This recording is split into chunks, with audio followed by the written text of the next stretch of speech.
அவுது பில்லாஹி மினஷ் ஷைத்தானிர் ரஜீம். பிஸ்மில்லாஹிர் ரஹ்மானிர் ரஹீம். ரப்பி ஜித்னி இல்மா.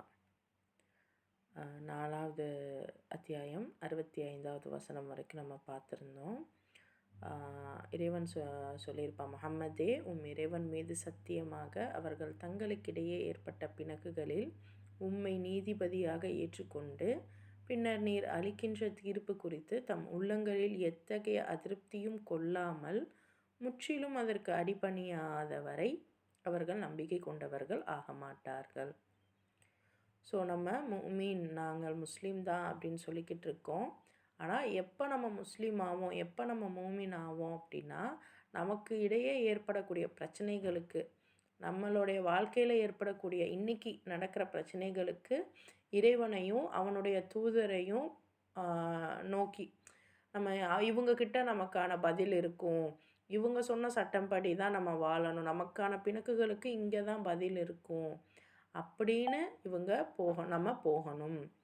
அப்படி போகாத வரைக்கும் நம்ம முழுசாக இறைவனுக்கு அடிபணிந்தவங்க ஆக மாட்டோம் அப்படின்னு இறைவன் சத்தியம் பண்ணி சொல்கிறான்.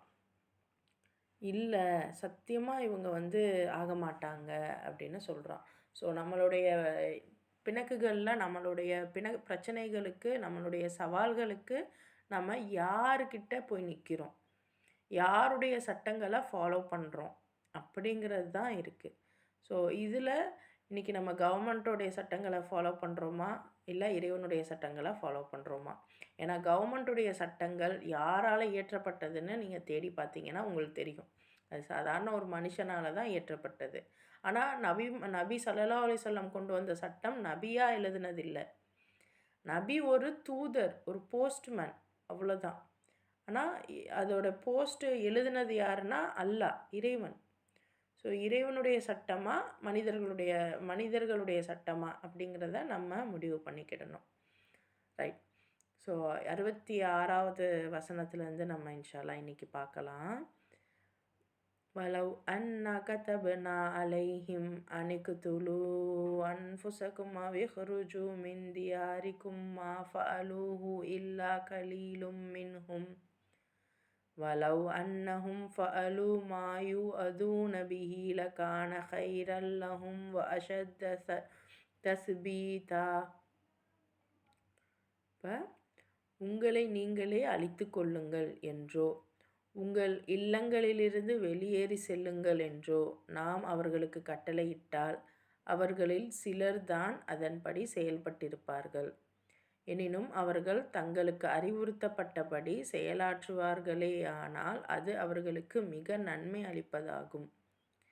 சத்தியத்தில் அவர்களை நன்கு உறுதிப்படுத்தக்கூடியதாகவும் இருக்கும். பாருங்க,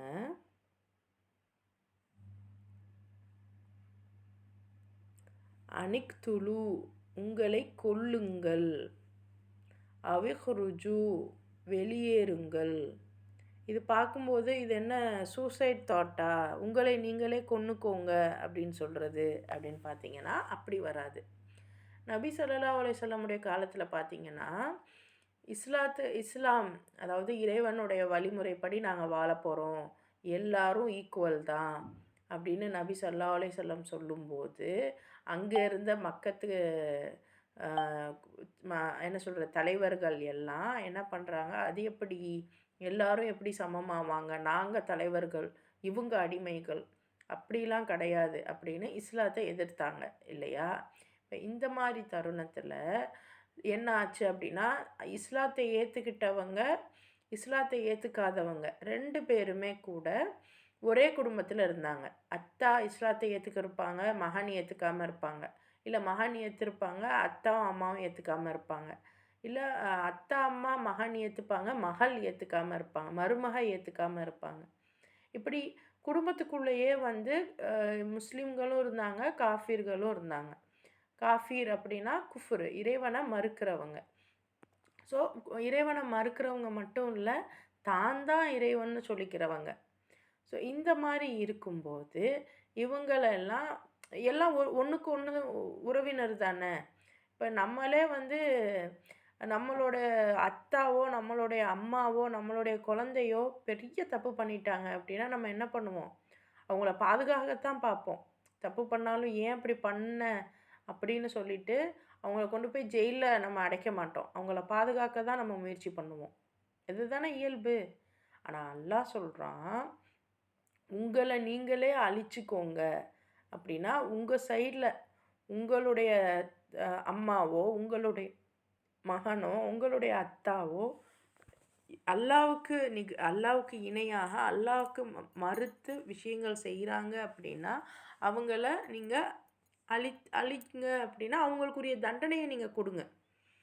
அவங்களுக்குரிய தண்டனையை கொடுங்க அப்படின்னு அல்லாஹ் சொல்லும்போது, இல்லை இன்னைக்கு அல்லாஹ்வுடைய சட்டப்படி நம்ம பார்க்கணும் அப்படின்னா, நமக்கு நெருக்கமானவங்களே பாதிக்கப்படுவாங்க அப்படின்னு இருந்தா, எப்படி இருந்தாலும் அவங்களுக்கான விஷயத்த நீங்க செய்யுங்க. ஏன்னா அன்னைக்கு அவங்க போரிடும்போது சொந்த அத்தாக்கு எதிரா மகனும், மகனுக்கு எதிரா அத்தாவும் எதிரெதிர் அணியில நின்னு சண்டை போட்டாங்க. அப்ப அந்த மாரி அவங்களுக்கு மனசுல ஒரு உறுத்தல் வரும்ல. நம்ம அத்தா, நம்ம மகன். ஆனா அல்லாஹ்க்காகன்னு வரும்போது, நீங்க உங்களுடைய உறவுகள நீங்க பார்க்காதீங்க. அல்லாஹ்க்காக உங்கள நீங்க அழிங்கன்னு சொன்னா, நீங்க நீங்க வந்து அங்க சண்டை போடணும். அதே மாரி உங்க வீட்டிலேருந்து வெளிய போங்க. ஏன்னா ஹிஜ்ரத் பண்ணாங்க. நபிலாம் எவ்வளோ எவ்வளோ சொத்த உள்ள ஆட்களா இருந்திருப்பாரு. எவ்வளோ வீடு வசதி, சொத்து சுகத்தோட தானே இருந்திருப்பாரு. வீட்ட விட்டு வெளிய போங்க. ஏன்னா அங்க உள்ள எல்லா ஆட்களுமே அவங்களுக்குன்னு ஒரு வீடோட இருந்திருப்பாங்கல்ல. இன்னைக்கு நம்மளும் சொல்றோம்ல, வீடு வேணும், சொந்த வீடு வேணும். அந்த வீட்ட விட்டு வெளிய போங்க. ஹிஜ்ரத்துங்கிறது எப்படியாப்பட்டது அப்படின்னா, இன்னைக்கு அகதிகளா நம்ம இந்த ராமேஸ்வரத்துலலாம் பார்ப்போம் ஸ்ரீலங்கன் அகதிகள். நமக்கு தெரிஞ்ச அதுதான். அதை தாண்டி எத்தனை இன்னைக்கு ரஃபால எப்படி அகதிகளா இவங்க போய் இருக்காங்க இஸ்ரேல் மக்கள். அங்கேயும் அங்கே பிரச்சனை தான். பட் ஸ்டில் அது அகதிகளா இருக்க இடம் இல்லாமல் தன்னுடைய சொந்த வீட்டை, வாடகை வீட்டை விடுங்க. இன்னைக்கு நமக்கு அதிகமாக வாடகை வீடு தான். பட் சொந்த வீடுகளையே கூட விட்டுட்டு நீங்கள் போங்கன்னா நம்ம போகணும். அல்லாஹ் நமக்கு என்ன கட்டளையிடுறானோ அதை நம்ம செய்யணும். ஆனால் சிலர் தான் அதன்படி செயல்பட்டிருப்பார்கள். ஆனாலும் அவர்கள் தங்களுக்கு அறிவுறுத்தப்பட்டபடி செயலாற்றுவார்கள். ஆனால் அது அவர்களுக்கு நன்மை அளிப்பதாகவும் சத்தியத்தில் அவர்களை நன்கு உறுதிப்படுத்தியதாகவும் இருந்திருக்கும். ஸோ அல்லாஹ் சொன்ன மாதிரி நம்ம இறைவனுக்காக நீங்கள் சண்டை போட்டிருந்தா, இறைவனுக்காக உங்கள் வீட்டை விட்டு நீங்கள் வெளியே போங்கன்னு வரும்போது வெளியே போயிருந்தா, உங்களுக்கு நிச்சயமாக நல்ல உறுதி கிடச்சிருக்கும். இன்றைக்கி எப்படி அவங்க இவ்வளோ உறுதியாக இருக்காங்க ரஃபால அப்படின்னு பார்த்தீங்கன்னா, அவங்களுக்கு தெரியும் இது எல்லாமே இறைவனுடைய அந்த விதின்னு இறைவன் சொல்லியிருக்கான், நம்ம செய்கிறோம் அப்படின்னு தெரியும். அதனால தான் அவங்க உறுதியோடு இருக்காங்க. அந்த இதில் நம்மலாம் பார்த்தோன்னா, இன்றைக்கி அந்த நிலைமை நமக்கும் வரலாம். இன்றைக்கி இல்லைன்னாலும் நம்மளுடைய சந்ததிக்கு, அவங்களுடைய சந்ததிக்கு வரலாம். இந்த உலகம் எல்லா இடங்கள்லையும் ஒரு இப்போ நம்ம நல்லா இருக்கோம். ஆனால் நம்மளுடைய தாத்தா பாட்டிங்களை கேட்டு பாருங்கள், வறுமையை அவங்க சொல்லுவாங்க. ஒரு கஞ்சிக்கு வேலை பார்த்தோம் அப்படின்னு சொல்லுவாங்க. ஆனால் நம்ம அந்த மாதிரி இல்லை. ஆனால் அதே நிலமை நம்ம குழந்தைங்க இன்னும் டாப்பாக இருக்கணும்னு நம்ம நினைக்கிறோம். ஆனால் உண்மை எப்படின்னா, இதை விட நிலைமை மோசமாகவும் மாறும். திருப்பியும் இது வந்து ஒரு எப்போவுமே மேலேயே போகாது, அது கீழேயும் வரும். ஸோ எப்படி வந்தாலும் நம்ம பிள்ளைங்கள ரெடியாக அதுக்கு தகுந்தாப்புல நம்ம வளர்க்கணும். நம்மளும் அதுக்கு ரெடியாக இருக்கணும். அப்படி இருந்தால் அல்லாஹ் நம்மளை உறுதிப்படுத்துவான். கவனமாக அந்த வார்த்தைகளை பாருங்கள். உங்களை நீங்களே அழிச்சுக்கோங்க, இன்னும் உங்கள் வீட்டை விட்டு வெளியே போங்க அப்படின்னா உங்களுக்குள்ளே கூட சண்டை போட்டுக்கோங்க. இன்னும் உங்கள் வீட்டை விட்டு நீங்கள் அகதிகளாக கூட வெளியே போங்க. இப்படின்லாம் அல்லாஹ் சொல்லியிருக்கான். எப்போ நடக்கும் இதெல்லாம்? எப்போ நடக்கும்னா, அதிகாரம் அப்படிங்கிற ஒரு இதுக்கு நான் தான் ஆட்சி செய்வேன் அப்படிங்கிறதுக்கு, நான் சொல்கிறதைத்தான் நீங்கள் கேட்கணும் அப்படிங்கிறதுக்கு எல்லாம் இது நடக்கும். அது வீட்டுக்குள்ளேயும் நடக்கும், வீட்டுக்கு வெளியவும் நடக்கும். எங்கெல்லாம் ஆட்சிக்கு மனுஷன் ஆசைப்படுறானோ அங்கே எல்லாம் எங்கெல்லாம் நான் சொல்கிறத தான் நீ கேட்கணும் அப்படின்னு நினைக்கிறானோ அங்கே எல்லாம் இது நடக்கும். அடுத்த ஆயத்து பாருங்கள். இதல் ஆத்தைனாஹும் மின் லதுன்னா அஜ்ரன் அதீமா. மேலும் அவ்வாறு செயல்பட்டிருந்தால் நம்மிடமிருந்து அவர்களுக்கு மகத்தான கூலியை கண்டிப்பாக நாம் வழங்கியிருப்போம். ஸோ அல்லாஹ் சொல்கிறான்ட்டு நம்மளுடைய ரத்த சொந்தத்தை கொண்டுட்டோமே, நம்ம அவ்வளோ ஆசாசியாக வீடு கட்டினோமே, அதை விட்டுட்டு வெளியே வந்துட்டோமே அப்படின்னு நினச்சி வருத்தப்படாமல் அல்லாஹ் சொல்கிறான்னு நம்ம செஞ்சோம் அப்படின்னா மகத்தான கூலியை நம்ம பார்த்துருப்போம். ஸோ இதெல்லாம் நபியுடைய காலத்தில் போர் டைமில் இதெல்லாம் அல்லாஹ் இறக்குறான் இந்த ஆயத்துக்கள்லாம். ஸோ அவங்கள எந்த அளவுக்கு இது கண்டிப்பாக வழங்கியிருப்போம் அப்படின்னா, ஏதோ ஒரு போரில் அவங்க தோக்குறாங்க. மேபி இது உஹது போர் டைமில் இறங்கியிருக்கலாம். ஏன்னா உஹதில் தானே அவங்க ஜெயிக்கிற மாதிரி போய் நிறைய அடி வாங்குவாங்க. நபி உஹது ஜெயிக்கவும் ட்ராவாக ஆச்சு. மேபி அந்த டைமில் இறங்கி இருக்கலாம், பட் எனக்கு தெளிவாக தெரியலை. பட் ஸ்டில் ரொம்ப நீங்கள் அப்படி செஞ்சுருந்துருந்தீங்கன்னா நல்லா இருந்திருக்கும் அப்படின்னு நல்லா சொல்கிறான். அப்போ அவங்க ஏதோ ஒரு இடத்துல மிஸ்டேக் பண்ணியிருக்காங்க, அதுக்காக அல்லாஹ் அங்கே பேசுகிறான். எவ்வளோ நூதனமாக பேசுகிறான் பாருங்கள். இது லைவ், அதாவது குரான் எப்படி இறங்குச்சுன்னா, இன்றைக்கி ஒரு விஷயம் நடக்குது அப்படின்னா அதுக்கு அல்லாஹ் பேசுவான். இன்னைக்கு யாரோ ஒருத்தவங்க வேறு எங்கேயோ பேசுனதுக்கு கூட அல்லாஹ் நபிக்கிட்ட சொல்லியிருப்பான். அதை நபி சொல்லும்போது அவங்களுக்கு பதறும், நம்ம பேசுனதை அல்லாஹ் இப்படி சொல்கிறானே அப்படின்ட்டு. அந்த மாதிரிலாம் நிறையா ஆயத்துக்களை நம்ம பார்ப்போம். ஸோ இதுவுமே அன்னைக்கு காலத்தில் நடந்த விஷயத்துக்கு இறங்கப்பட்ட ஆயத்து தான். இது அன்னைக்கானதுக்கும் நம்ம சிந்திக்கணும், இன்றைக்குமே நம்ம சிந்திக்கணும்.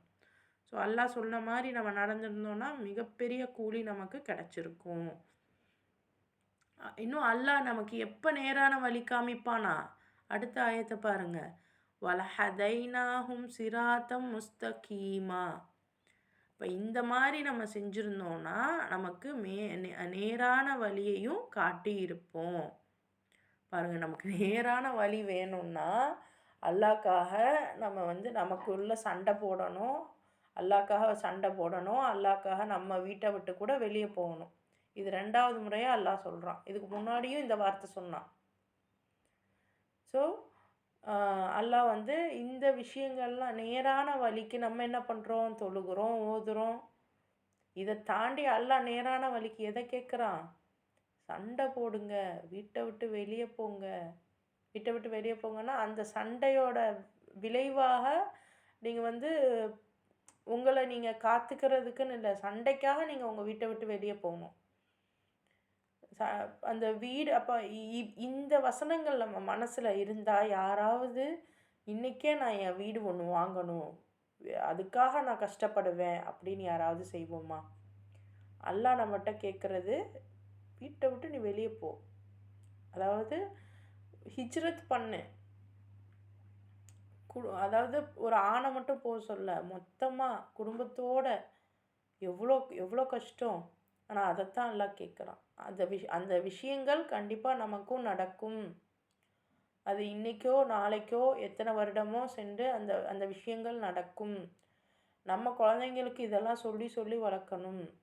ஏன்னா நமக்கு சொல்லலை, ஆனால் நம்மளை இப்போ அடிச்சிட்ருக்காங்க இல்லையா, அந்த ஜயோனிஸ்ட்டுன்னு, அந்த இஸ்ரேலுன்னுட்டு, இவங்க காலங்காலமாக தங்கள் பிள்ளைங்களுக்கு இதெல்லாம் சொல்லி கொடுத்து வளர்த்தாங்க. அவங்க பரம்பரையாக எத்தனை வருட காலமாக சொல்லி அவங்க இப்போ அதை செஞ்சிட்ருக்காங்க. அதே தான் நம்மளும். நம்ம இதெல்லாம் ஆனால் நம்ம இப்போ மறந்துட்டோம், இந்த விஷயங்கள்லாம் மறந்துட்டோம்.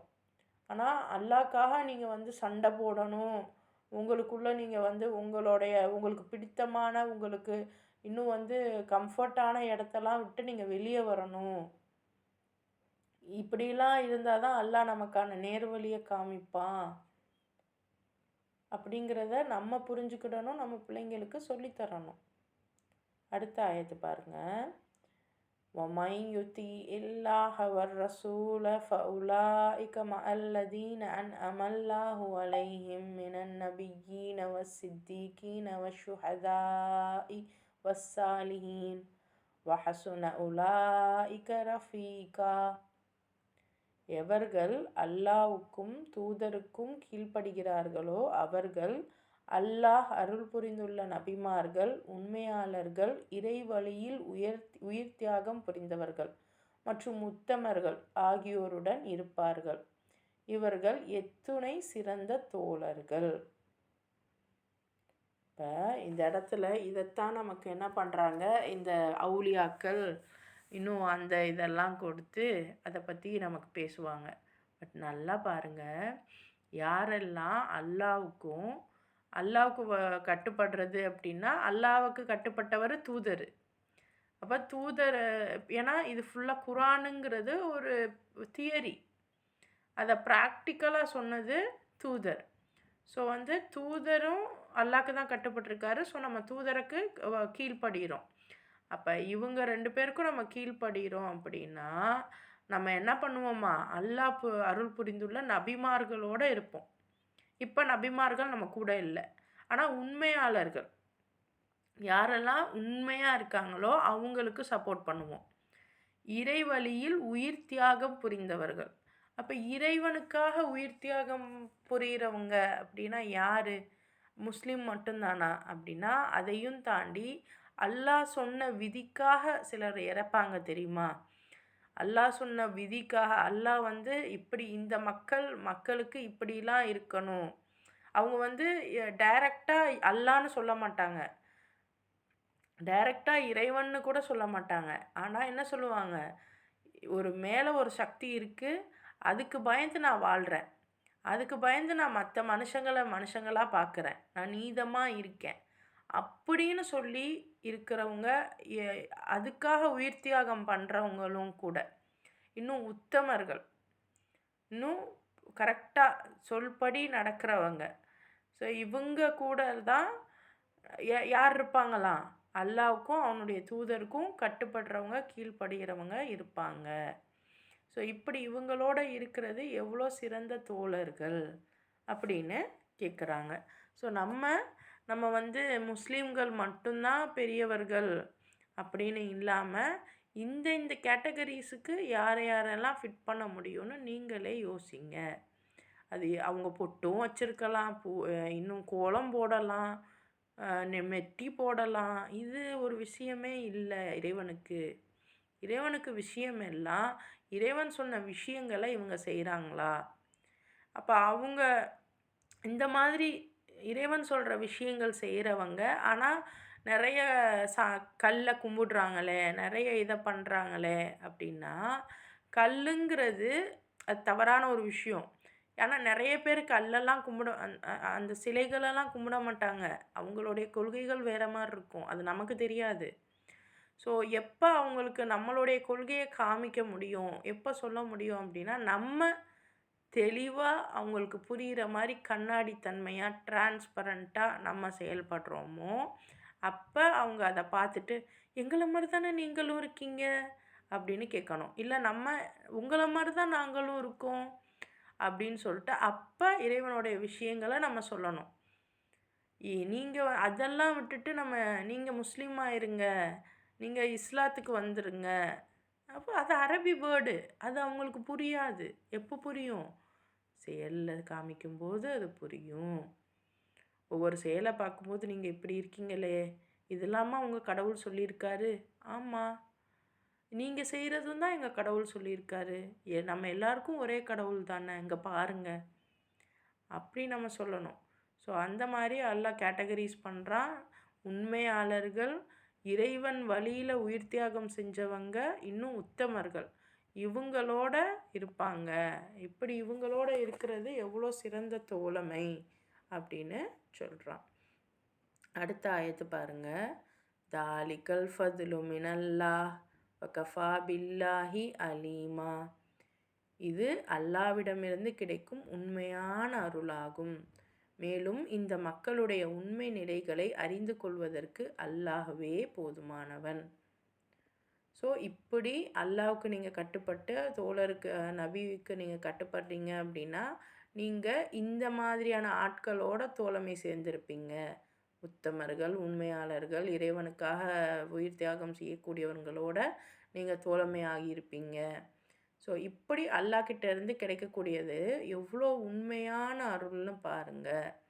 மேலும் இந்த மக்களுடைய உண்மை நிலையை அல்லாஹ் அறிந்து கொள்ள போதுமானவனாக இருக்கிறான் அப்படின்னு சொல்கிறாங்க. அடுத்த ஆயத்து பாருங்க. யா ஐயுஹல்லதீன ஆமனு ஹுது ஹித்ரக்கும் ஃபஅன்ஃபிரு சுபாத்தின் அவின்ஃபிரு ஜமீஆ. இப்போ யா ஐயுஹல்லதீன ஆமனு அப்படின்னு வந்துட்டாவே நம்ம ரொம்ப கவனமாக கேட்கணும். ஏன்னா அல்லாஹ் நம்மளை கூப்பிடுறான். நம்பிக்கையாளர்களே, ஹுது ஹித்ரக்கும் பற்றி பிடியுங்கள் எச்சரிக்கையை, ஃபன்ஃபிரு புறப்படுங்கள், சுபாத்தின் சிறு கூட்டங்களாக, அவின்ஃபிரு அல்லது புறப்படுங்கள், ஜமீஆ அனைவருமாக. ஸோ இந்த இது அன்னைக்கு அவங்களுக்கு இறங்கின வசனம் என்னன்னா, நம்பிக்கையுடையவர்களே, போராடுவதற்காக எந்நேரமும் நீங்கள் முன்னெச்சரிக்கையாக இருங்கள். பிறகு சந்தர்ப்பத்திற்கு ஏற்ப தனித்தனி பிரிவுகளாக கிளம்புங்கள் அல்லது எல்லோரும் சேர்ந்து புறப்படுங்கள். அன்னைக்கு வீடுகளில் வாழ்ந்துக்கிட்டு இருந்த அந்த சஹாபாக்களுக்கு வந்த ஆயத்து இது. நல்லா நம்மளை மாதிரி ரிலாக்ஸாக இருந்துக்கிட்டு இருந்தவங்கள அல்லாஹ் சொல்கிறான், இனி போராடுறதுக்காக நீங்கள் முன்னெச்சரிக்கையாக இருங்க, சந்தர்ப்பத்தை காத்து இருங்க, கொஞ்சம் கொஞ்சம் கூட்டமாக அல்லது எல்லாமுமா சேர்ந்து புறப்படுங்க. இன்றைக்கி நமக்கு சொன்னால் நம்ம எல்லாம் இப்போ உடனே கிளம்புவோமா? ஆனால் அல்லாஹ் அன்னைக்கு சொல்லும்போது அவங்க எல்லாம் கிளம்புனாங்க. இந்த ஆயத் இது ஒரிஜினல் அன்னைக்கு நடந்த விஷயந்தான். இது நடக்காததில்லை. இது குரானு, இது தியரி. இதை ப்ராக்டிக்கலாக நபி செஞ்சாங்க. அன்னைக்கு நடந்த அந்த சம்பவம். ஸோ அல்லாஹ் இப்படி சொல்கிறான், அவங்க ஹிஜ்ரத்துக்கு கிளம்புறாங்க. பாருங்கள், ஒரு ஹிஜ்ரத்து செஞ்சதை நபி ஸல்லல்லாஹு அலைஹி வஸல்லம் சஹாபாக்களை ஹிஜ்ரத்தை அனுப்புனதை அல்லாஹ் அன்னிசால கொடுக்குறான். ஏன்? ஏன்னா பெண்களுக்கு இது தெரியணும். ஏன்னா பெண்களுக்கு தெரியணுன்றதுக்காக அன்னிசால கொடுக்குறான். ஹிஜ்ரத்து பண்ணியிருக்காங்க. அல்லாஹ் அமைதியாக நீங்கள் பாட்டுக்கு இருக்கும்போது நீங்கள் ஹிஜ்ரத்து பண்ண சொன்னால், ஏன்னா இன்றைக்கி நம்ம வீட்டில் நம்ம கணவன் சொல்கிறாரு, எந்திரி வா போவோம், இங்கே இனி நம்ம இந்த வீடு நமக்கு இல்லை, வா எந்திரி அப்படின்னா, என்னது வீடு நமக்கு இல்லையா? அது எப்படி, நான் எப்படி என் வீட்டை விட்டு வர முடியும்? நம்ம செய்வோம், நம்ம கேட்போம். ஆனால் அல்லாஹ் சொல்கிறான், நான் சொல்கிறத நீங்கள் கேட்டீங்கன்னா உங்களுக்கு மகப்பேரும் கூலி உண்டு அப்படின்னு சொல்லி எல்லாரும் கிளம்புங்க, புறப்படுங்க, எச்சரிக்கையாக இருங்க, தனித்தனி கூட்டமாக அல்லது எல்லாரும் சேர்ந்து புறப்படுங்க, ஹிஜ்ரத்து பண்ணுங்க, மக்காலேருந்து மதீனாக்கு போக அல்லாஹ் சொல்கிறான். ஸோ இது இன்றைக்கும் பொருந்தும். என்றைக்கு வேணாலும் இது திரும்ப நம்ம வாழ்க்கையிலையும் நடக்கலாம். அப்போ நடக்கும்போது இப்படி ஒரு கண்டிப்பாக கியாமத்தில் என்ன வேணால் நடக்கலாம். கியாமத் வர்றதுக்கு முன்னாடி அந்த இறுதி நாட்களில் என்ன வேணால் நடக்கலாம். ஸோ இந்த மாதிரி ஒரு சூழல் வந்தால் நம்ம எந்திரிச்சு போவோமா? போகிறோம் அப்படின்னா அல்லாஹ்வுடைய மிகப்பெரிய அந்த இது நமக்கு கிடைக்கும். ஸோ இப்படிப்பட்ட ஹிஜ்ரத்துக்கு ரெடியாகிற நம்மளுடைய வாழ்க்கை முறையை எப்படி அமைச்சிக்க போகிறோம் அப்படிங்கிறத சிந்திச்சுக்கிடுவோம். அடுத்த ஆயத்து பாருங்கள். وَإِنَّ مِنْكُمْ لَمَنْ لَيُبَطِّئَنَّ فَإِنْ أَصَابَتْكُمْ مُصِيبَةٌ قَالَ قَدْ أَنْعَمَ اللَّهُ عَلَيَّ إِذْ لَمْ أَكُنْ مَعَهُمْ شَهِيدًا. உண்மையில் போரில் கலந்து கொள்ளாமல் பின்தங்கி விடுபவனும் உங்களில் இருக்கிறான். பிறகு உங்களுக்கு ஏதேனும் தீங்கு நேர்ந்தால் அவன் திண்ணமாக, அல்லாஹ் என் மீது கருணை புரிந்துள்ளான், ஏனெனில் நான் அவர்களுடன் கலந்து கொள்ளவில்லை என்று கூறுவான். அப்போ இந்த மாதிரி உங்களை போருக்கு கூப்பிட்றான் அல்லாஹ். உங்கள் வீட்டுகளை விட்டு நீங்கள் வெளியேறுங்க, நீங்கள் ஹிஜ்ரத் பண்ணுங்க அப்படிங்கிறான். இப்போ அதுலேயும் சிலர் என்ன பண்ணுறாங்க, சொல்லியிருப்பாங்கல்ல, நானும் முஸ்லீம்னு சொல்லிட்டு போருக்கு கூப்பிடும்போது இவங்க வரலையாம். இப்போ அதே நிலமை தான் நம்மளையும் சில பேர் என்ன பண்ணுவோம், பின்தங்கிடுவோம். அவங்க என்ன சொல்லுவோம், ஏதாவது இவங்களுக்கு, அதாவது இறைவனோட வழியில் ஏதாவது செயல்படுறாங்க. இது போருக்குன்னு மட்டும் இல்லை, ஒரு சின்ன சின்ன விஷயமும் அல்லாஹ்க்காக நீங்கள் செய்கிற எந்த விஷயத்துக்கும் நம்மளை என்ன பண்ணுவாங்க, நம்ம ஏதாவது ஒரு சறுக்கிட்டோம், ஏதோ தப்பு பண்ணிட்டோம், ஏதோ நமக்கு பிரச்சனை ஆயிடுச்சு, எனிஹவ் அல்லாஹ்வுடைய விஷயத்தில் நமக்கு ஒரு பிரச்சனை, ஒரு தீங்கு நேருது அப்படின்னா இவங்க என்ன சொல்லுவாங்க, அல்லாஹ் என்கிட்ட தான் அருள் புரிஞ்சிருக்கான், ஏன்னா நான் தான் போரில் கலந்துக்கிறல, அதனால நான் நல்லா இருக்கேன். இன்னைக்கு காலகட்டத்திலையும் எத்தனை பேர் வந்து அல்லாஹ் சொன்ன விஷயத்துக்கு மாறு செஞ்சுட்டு, அல்லாஹ் என் மேலே நல்ல கருணை புரிஞ்சிருக்கான், அதனால தான் நான் நல்லா இருக்கேன், நீங்கள் அல்லான்னு போனீங்க பாருங்கள், நீங்கள் கஷ்டப்படுறீங்க அப்படின்னு சொல்கிற ஆட்களையும் நம்ம பார்க்குறோம். நம்மளும் கூட சில நேரங்களில் அப்படி சொல்லிடுறோம். நான் உண்மையை நம்ம தெரிஞ்சோம் அப்படின்னா இந்த மாதிரி வார்த்தைகள் நமக்கு வராது. ஏன்னா பின்தங்கி உண்மையில் போரில் கலந்துக்காமல் பின்தங்கி இருக்கிறவங்க, அல்லாஹ் எனக்கு தான் கருணை புரிஞ்சிருக்கான், அல்லாஹ்வுடைய லவ் எனக்கு தான் இருக்குது பாருங்கள், நான் கலந்துக்கிறல, நான் நல்லா இருக்கேன் அப்படின்னு உங்களுக்கு சொல்லுவான் அப்படின்னு அல்லாஹ் காமிக்கிறான். அடுத்த ஆயத்து பாருங்கள். வலஇன் அசாபக்கும் ஃபதுலும் மினல்லாஹி லயகூலன்ன கஅல்லம் தகும் பைனகும் வபைனஹு மவத்தத்துன் யா லைத்தனி குன்த மஅஹும் ஃபஅஃபூஸ ஃபௌஸன் அஸீமா. ஆனால் அல்லாஹ்விடமிருந்து உங்களுக்கு நல்லருள் கிடைத்தால் உங்களுக்கும் அவனுக்கும் இடையே எவ்வித நட்பும் இல்லாதது போல், ஐயஹோ நானும் அவர்களுடன் இருந்திருக்கலாமே, அதன் மூலம் மாபெரும் வெற்றியை நான் அடைந்திருப்பேனே என்று புலம்புவான். ஒரு இறைவனோட வழியில் நம்ம போகிறோம், அதில் நமக்கு ஏதோ கெட்டது நடந்துருச்சு அப்படின்னா அப்போ சந்தோஷப்படுவாங்க, பரவாயில்ல நான் தப்பிச்சிட்டேன், நான் உங்கள் கூட வரல, அதனால தான் நான் நல்லா இருக்கேன் அப்படின்னு நினப்பாங்க. இதே ஏதாவது அல்லாஹ்வுடைய அருளால் நமக்கு நல்ல விஷயம் அமைஞ்சிருச்சு, நம்ம வெற்றி பெற்றுட்டோம் அப்படின்னா நம்ம அவங்களுக்கும் நமக்கும் எந்த நட்பும் இல்லாத மாதிரி, நான் மிஸ் பண்ணிட்டேனே, இவங்களோட போயிருந்துருக்கலாமே, போயிருந்தா நானும் இன்றைக்கி நிறையா ஜெயிச்சிருப்பேனே, நானும் வெற்றி பெற்றிருப்பேனே அப்படின்னு கடைசியில் புலம்புவானா.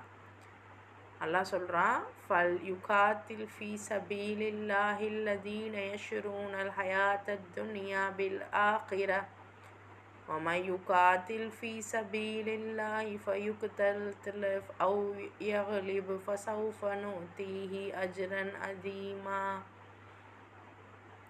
இத்தகையவருக்கு இவ்வுண்மை தெரிந்திருக்க வேண்டுமே. இவ்வுலக வாழ்வை விற்று மறுமையை பெற விரும்புவோர் அல்லாஹ்வின் வழியில் போர் புரியட்டும். பிறகு யார் அல்லாஹ்வின் வழியில் போர் புரிந்து கொல்லப்பட்டாலும் சரி அல்லது வெற்றி பெற்றாலும் சரி, அவருக்கு உறுதியான மகத்தான கூலியை நாம் வழங்குவோம். பாருங்கள், அல்லாஹ்வுடைய விஷயத்தில் இன்றைக்கி நம்ம உலகத்துக்கு வச்சிருக்கிற எதை வேணாலும் விற்று நம்ம சண்டை போடணுமா. ஏன்னா நபி ஸல்லல்லாஹு அலைஹி வஸல்லமுடைய அந்த காலகட்டம் போர் நம்ம இன்றைக்கி ஆச்சரியமாக இருக்கும், என்ன நபி ஸல்லல்லாஹு அலைஹி வஸல்லம் காலத்தில் போர்லாம் புரிஞ்சாங்களா?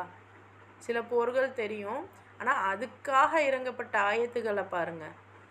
உங்கள் வாழ்க்கையில் உங்கள் மறுமைக்காக நீங்கள் வச்சிருக்கிறதெல்லாம் விற்றுருங்க, விற்று போர் செய்யுங்க. ஏன்னா ஒரு போருடைய செலவுகள், அதனுடைய தேவைகள் எல்லாம் இருக்கும். இந்த பொருளை வியுங்கன்றதுக்கு சூரா அன்னிசால ஏன் அல்லாஹ் சொல்லணும்? ஏன்னா வீட்டு விஷயங்களை அந்த மனைவியிடம், அந்த பெண்களிடம் பேசி தான் முடிவெடுக்க முடியும். ஸோ அந்த மனைவி, அந்த பெண் விடலைன்னா அது ஒன்றுமே நடக்காது. ஸோ பெண்ணுக்கு இருக்கக்கூடிய அந்த இன்டைரக்ட் விஷயங்கள், இன்டைரக்ட் உரிமைகளை அல்லாஹ் சொல்கிறான். ஸோ இதெல்லாம் நம்மளும் தெரிஞ்சுக்கிடணும். நம்ம அனுமதிச்சா, நம்ம விட்டால் தானே அவங்க அதை செய்வாங்க, ஆண்கள். இப்போ இது பெண்களுக்கு புரியணுன்றதுக்கு தான் சூரா அன்னிசால அல்லாஹ் இதை கொடுக்குறான். ஸோ மறுமையை உலக வாழ்க்கையை விற்று, உலக பொருட்கள் அல்ல, உலக வாழ்க்கையவே விற்று மறுமையை பெரிய விரும்புவோர் அல்லாவின் வழியில் போர் புரியட்டும். ஸோ நம்ம பிள்ளைங்களை நம்ம என்ன பண்ணுறோம், மறுமையை விற்று இம்மை கல்வியை வாங்கிக்கிட்டு இருக்கோம். லட்சமாக சுபஹானல்லாஹ். ஏன் தான் இந்த ஃபீஸ்லாம் இப்படி வருதுன்னு தெரியலை. ஸோ அவ்வளோ ஃபீஸு கொடுத்து நம்ம இம்மையை பிள்ளைங்களுக்கு கொடுத்துக்கிட்டு இருக்கோம். ஆனால் மறுமையை விரும்பி நம்ம பிள்ளைய அல்லாஹ்க்காக நம்ம ரெடி பண்ணுறோமா? எந்த வகையிலையும் சரி. முடிஞ்சால் உங்கள் குழந்தைங்கள ஏதாவது மார்ஷியல் ஆர்ட்ஸ்லாம் கற்றுக்க வைங்க. இன்றைக்கி தேவை அதுதான். நம்மளால் முடியலை, பட் நம்ம குழந்தைங்களுக்கு சொல்லி கொடுக்கலாம் மார்ஷியல் ஆர்ட்ஸ். ஏன்னா இப்போ இது வரைக்கும் நமக்கு போரை பற்றி ஒன்றும் தெரில. ஆனால் இப்போ அல்லாஹ் சொல்கிறான், என்னுடைய நேர்வழி வேணும்னா போர், அதுக்கு நீ ரெடியாக இருங்க. ஸோ அப்போ இதுக்கு ரெடியாக ஆகிற இன்றைக்கி கத்தி சண்டை தானா, யுத்தம் வெவ்வேறு மாதிரி மாறும். இன்றைக்கி டெக்னாலஜியோட போராக இருக்குது. பெரிய அக்கப்போர் தான். இந்த ஃபோனை விட்டு வெளியே போகிறதே நமக்கு இன்றைக்கி போர் தான். எனிஹவ் முடிஞ்ச அளவு என்ன வேணால் நடக்கலாம். பிள்ளைங்களுக்கு ஒரு நல்ல, ஏன்னா நம்ம முஸ்லீம்கள் தான் இந்த மார்ஷியல் ஆர்ட்ஸ்லாம் சொல்லித்தர்றது இல்லைம்மா. எல்லாருமே பிள்ளைங்கள மார்ஷியல் ஆர்ட்ஸ் சொல்லி கொடுத்து தான் வளர்க்குறாங்க. நாளைக்கு என்ன வேணால் நடக்கலாம். வீட்டுக்கு ஒரு பிள்ளைக்கு மருத்துவம் தெரிஞ்சிருக்கணும். நார்மல் இந்த மாதிரி அந்த சித்த மருத்துவம், அக்குபங்க்சர் இதெல்லாம் தெரிஞ்சுக்கோங்க.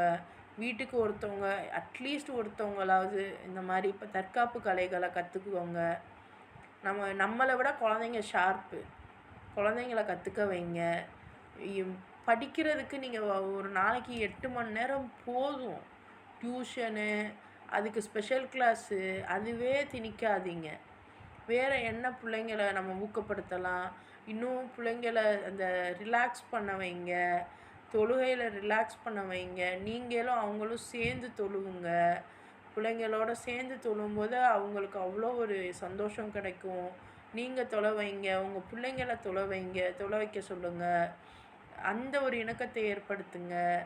இதெல்லாம் நமக்கு என்ன ஆகும், மாஷாஅல்லாஹ் எத்தனையோ பேர் குழந்தைங்க இல்லாமல் கஷ்டப்படுறாங்க.